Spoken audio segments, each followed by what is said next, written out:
No one believed Austin the first time he told the story, and as the years went by, everyone became more and more concerned at his steadfast conviction in its veracity. Austin was 7 years old when his mother took him to the ice rink. She said it was time for him to learn to skate. This somewhat confused the boy, as she hadn't told him she wanted him to learn to skate before that day. She dropped him off at the indoor ice rink and left him with a couple and their 5 boys. The boys were all older than Austin and didn't seem interested in skating with him, and their mother showed him how to put on his skates and tie the laces.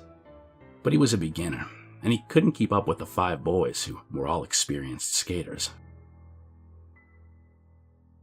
It was maybe an hour or two later when Austin realized the family had left the rink. He'd been pathetically hugging the wall of the rink, attempting to stay upright while skating, when the familiar feeling of absence hit him. It wasn't the first time this had happened. Austin was used to being left behind and forgotten about. Like at the fishing day camp, where he spent the whole time fumbling with his kiddie pole while the 2 instructors focused on helping the kids who actually had a chance of catching something, or the Renaissance Fair when he was left with another family of strangers who in turn left him at an acrobatics and juggling show and came back for him several hours later, at which point he'd watched the whole show about a dozen times. At least then he'd gotten to spend some time talking with one of the fair performers. Austin was now cold and sore from falling down and wanted to get off the rink. He didn't think his mom would mind if he took a break. It took some struggling, but he managed to get back to the rink entrance and take his skates off on the bleachers. There was a small video arcade nearby, and his mother had given him some money to use for food and games. Occasionally, other kids and sometimes their parents would drift in and out of the arcade, but for the most part, Austin was alone. There was a hockey arcade game, and he found this much more enjoyable than actually skating himself. As he played the game, he thought about what his mother had told him when he voiced his fears about ice skating.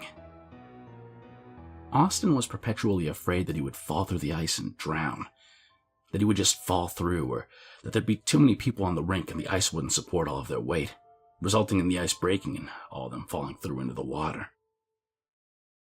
His mother assured him that such a thing wouldn't happen, that modern indoor ice rinks simply didn't work that way, and that it was just 2 inches of ice on a concrete floor that was kept frozen and polished and replenished every hour or so by that big machine. There was no possibility of falling through the ice. The rink was perfectly safe.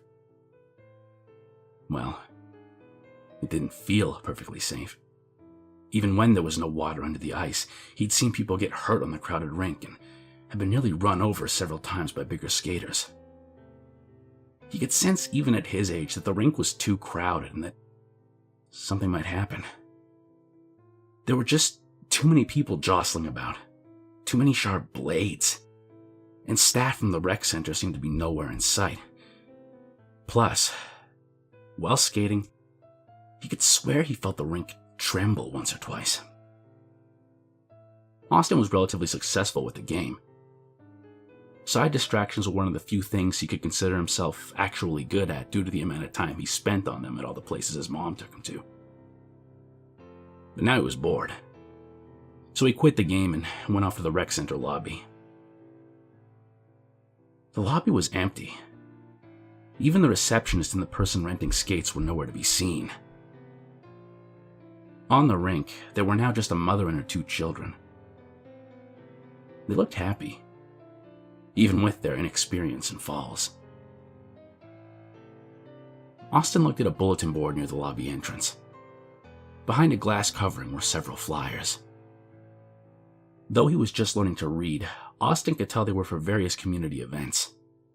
Hiking trips, workshops, music and dance classes, workout programs.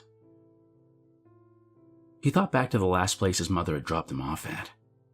A day camp with arts and crafts and the like. He kept thinking about what the 2 camp counselors had been saying to each other when they thought he was out of earshot, while they were waiting for his mom to pick him up.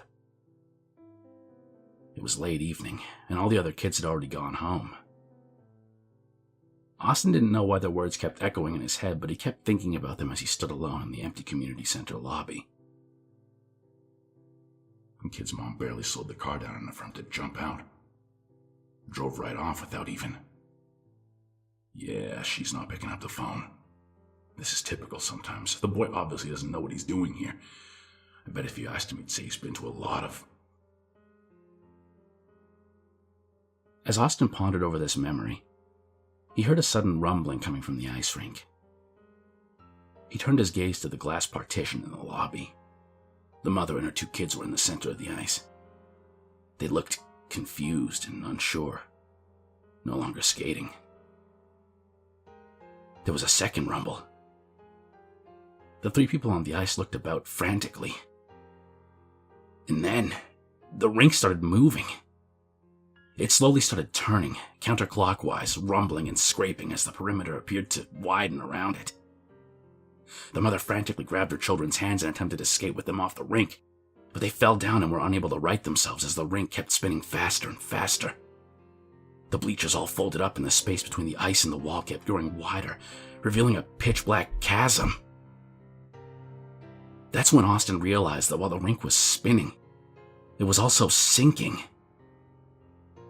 He watched as the helpless family were lowered into the abyss until they disappeared. There was a final terrible rumble, and they were gone. A few moments later, the bleachers unfolded, and the rink, no longer spinning, rose back up, the wall closing back in around it. Within seconds, it sat undisturbed, as though nothing had happened, apart from the fact that the ice appeared to have been newly polished. Austin was still staring in dumbfounded shock 3 hours later, when the police arrived to look into the disappearance of the mother and 2 children. Austin didn't tell them what happened until his own mother arrived, hugging him and crying about how worried she had been when she pulled up and saw the police. Naturally, the cops assumed that the boy had seen something traumatic that caused his mind to fabricate such a story out of shock.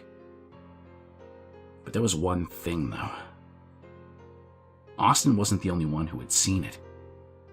There was another boy, a little older than Austin, who had been left at the rink by his parents and was sitting alone in the small party room overlooking the rink. There was never any indication that the 2 boys knew each other or had even met, yet their stories were identical and each told it through panicked tears. The detectives also found small cracks in the glass, as if harsh vibrations had reverberated through it. And one noticed that the ceiling of the rink appeared to have been splattered with water. In any case, that was the last time Austin's mom ever left him alone in a public place.